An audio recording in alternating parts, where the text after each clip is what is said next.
So hello and welcome my dear students in Alpha academic.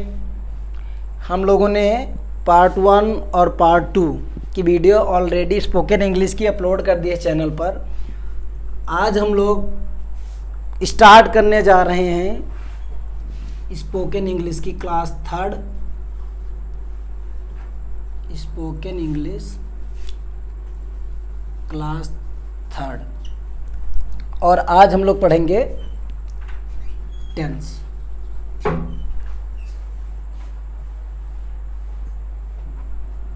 आज हम लोग पढ़ेंगे टेंस की एक डिटेल वीडियो मैंने पहले ही ऑलरेडी अपलोड कर रखी है। अगर आप लोगों को नहीं पता है तो जा करके वो वीडियो आप लोग चैनल पे देख सकते हैं। आज हम लोग टेंस में पढ़ेंगे टू बी। टू बी का मतलब इज, एम, आर और होता है वाज वर विल शैल भी आता है टू बी के थ्रू ही। बट आज हम लोग सिर्फ इज एम आर के बारे में पढ़ेंगे। इज एम आर, इन चीज़ों को जब हम ध्यान से देखेंगे, इज मतलब है, एम मतलब और आर मतलब हो या है ना। तो अभी यहीं से आज हम लोग स्टार्ट कर देंगे। हम लोगों को इंग्लिश बोलना है ना, तो बस इंग्लिश बोलना ही अब शुरू करने जा रहे हैं। जैसे कहा जाए, हिंदी से इंग्लिश बनाने के कुछ रूल्स होते हैं। रूल्स ये होते हैं, जैसे जब हम लोग हिंदी के शब्द बोलते हैं, जैसे कहा जाए कि मैं एक अध्यापक हूँ, मैं एक अध्यापक हूँ, तो इसमें क्या, सबसे पहले जो है सब्जेक्ट है, उसके बाद जो है ऑब्जेक्ट है, उसके बाद हेल्पिंग वर्ब है। बट जब हम लोग इसको इंग्लिश में ट्रांसलेट करेंगे तो ऐसा नहीं होगा, उसका रूल चेंज है। तो उस रूल को सबसे पहले हमें जानना है। तो जब हम लोग इंग्लिश से अभी हम लोग जो है अफर्मेटिव सेंटेंस का रूल लिख करके अभी बनाते हैं।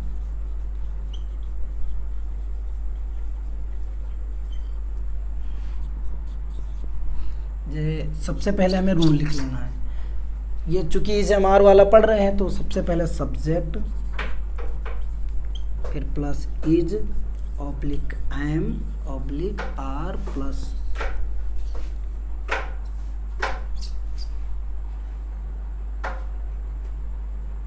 Object plus full stop. अब इज का प्रयोग कहाँ होता है, एम का प्रयोग कहाँ होता है, आर का प्रयोग कहाँ होता है। तो इज का प्रयोग होता है एक वचन करता। एक वचन करता मतलब पहले ही मैंने बता भी दिया, एक वचन करता मतलब जहाँ सिर्फ एक ही व्यक्ति प्राणी का बोध हो, तो वहाँ जो है एक वचन करता है, यानी सिंगुलर सब्जेक्ट। जहाँ जो है एक से अधिक व्यक्ति हो, अगर एक वचन है, एक व्यक्ति है, जैसे कहा जाए कि वो एक किसान है, वो एक किसान है, तो वो क्या है, अकेला है, वो अकेला है। अब अगर हमको इसे इंग्लिश में बनाना होगा तो सबसे पहले वो की अंग्रेजी हमने ऑलरेडी इससे पहले वाली वीडियो में डाल रखी कि वो को अंग्रेजी में कहते हैं ही।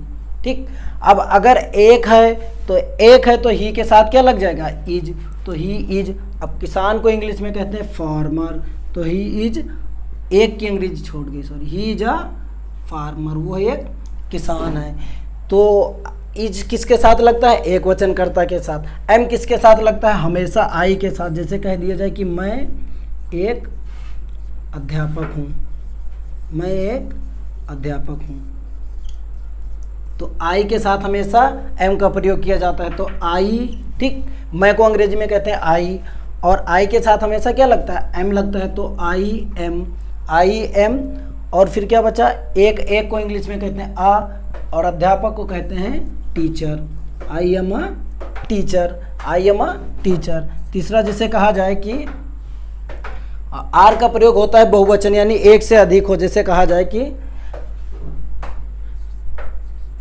राम और रोहन मित्र हैं, राम और रोहन मित्र हैं, तो राम और को कहते हैं एंड, रोहन, अब चूंकि एक से ज़्यादा है, तो एक से ज़्यादा है तो क्या लगेगा, आर लगेगा, तो Ram and Rohan are friend, Ram and Rohan are friend. तो इस प्रकार जो है, जब इस रूल को हम लोग अपनाएंगे तभी धीरे धीरे हम लोगों को हिंदी से इंग्लिश करना जान पाएंगे। और जब सबसे पहले स्पीकिंग इंग्लिश के लिए हम लोगों को क्या आवश्यकता है?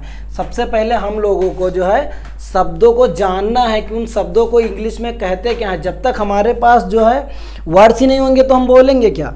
तो जब हमारे पास सबसे पहले वर्ड्स होने चाहिए ताकि हम उन वर्ड्स का यूज करके और हम जो है बात कर सकें।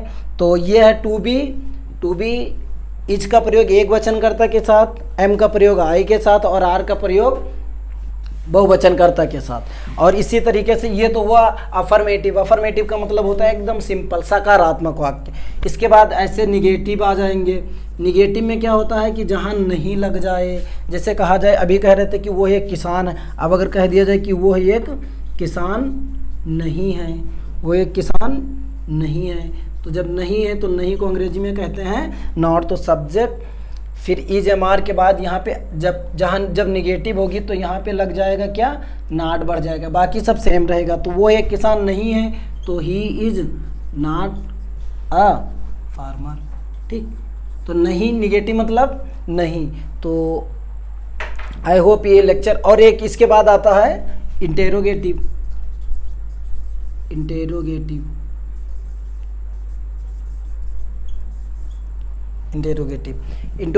दो प्रकार के होते हैं, पहले ही मैंने बता दिया। एक होता है WH टाइप और एक होता है SNO टाइप। WH टाइप और SNO type. WH type and SNO type. अब एक एक करके देख लेते हैं। SNO टाइप क्या होता है, WH टाइप क्या होता है।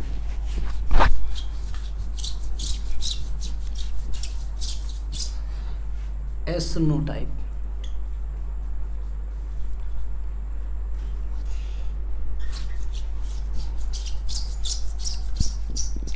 ऐसे सवाल जिनका जवाब हाँ या ना में दिया जा सके, उन सवालों को हम SNO टाइप कहते हैं। ऐसे सवाल जिनका जवाब हाँ या ना में दिया जा सके, जैसे कहा जाए कि क्या वो एक खिलाड़ी है? क्या वो एक खिलाड़ी है? इसका जो रूल होता है, इसमें सबसे पहले लग जाएगा इज एम आर, उसके बाद लगेगा हमारा सब्जेक्ट, फिर लगेगा ऑब्जेक्ट, फिर लगेगा साइन ऑफ इंट्रोगेशन। ठीक, तो क्या वो एक खिलाड़ी है? तो सबसे पहले इसमें हमें अगर क्या से शुरुआत होने वाले वाक्यों में क्या की अंग्रेजी नहीं लिखी जाती, जो वाक्य क्या से शुरू होते हैं उसमें क्या की अंग्रेजी नहीं लिखी जाती। तो सबसे पहले हमें, जबकि उसके स्थान पे हमें इज एम आर में से किसी एक का प्रयोग किया जाता है, तो वो अगर है तो वो के साथ क्या लगेगा? क्योंकि एक वचन है तो इज लगेगा, तो इज। अब वो इज, फिर वो की अंग्रेजी ही, इज ही आ खिलाड़ी को इंग्लिश में कहते हैं player, is he a player. तो WH टाइप SNO टाइप आप लोगों के समझ में आ गया है होप। अब हम पढ़ेंगे WH टाइप। WH टाइप ऐसे सवाल जिनका जवाब हाँ या ना में दिया जा सके, ऐसा सवाल जिनका जवाब हाँ या ना में नहीं दिया जा सके, उन वाक्यों को, उन टेंसेस को हम कहते हैं WH टाइप टेंस। जैसे कहा जाए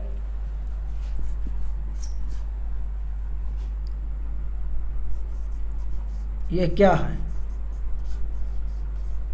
यह क्या है। अब इसका जब रूल, तो सबसे पहले इसमें हो जाएगा WH वर्ड। WH वर्ड के बाद सेम वही रहेगा, is oblique am oblique are plus subject plus object plus sign of interrogation. ये क्या है? तो सबसे पहले WH वर्ड क्या होते हैं? कब, कौन, कब, क्यों, कौन, कहाँ, कैसे, ये सारे जो वर्ड्स होते हैं उन वर्ड्स को हम कहते हैं WH वर्ड। तो अब सबसे पहले हमें WH वर्ड, इसमें क्या है? क्या। अगर क्या स्टार्टिंग में हो तो क्या की अंग्रेजी नहीं लिखी जाती, लेकिन अगर क्या बीच में हो तो सबसे पहले क्या की अंग्रेजी, तो सबसे पहले व्हाट। ठीक, उसके बाद अब ये है तो व्हाट इज, और ये को अंग्रेजी में कहते हैं दिस, तो व्हाट इज दिस। तो ये जो छोटे छोटे वाक्य हैं, जैसे कहा जाए कि मैं एक अध्यापक हूँ, वो मूर्ख है, तुम बुद्धिमान हो, वो खिलाड़ी है, लता एक गायक है, है ना। मनोज लापरवाह लड़का है, ये कुर्सी है, ये मार्कर है, मोबाइल है, ये सारे जो वाक्य हैं ये टू बी वाक्य हैं। तो आई होप ये टू बी आप लोगों को समझ में आ गई होगी। और नेक्स्ट वीडियो में अभी धीरे धीरे अभी 1 बाय 1 करके हम लोग पूरा ट्रांसलेट पढ़ेंगे। जब ट्रांसलेट समझ जाएंगे फिर हम लोग स्पोकन इंग्लिश की प्रैक्टिस करेंगे और फिर अपना जो मिशन होगा वो कंप्लीट हो जाएगा। थैंक्स।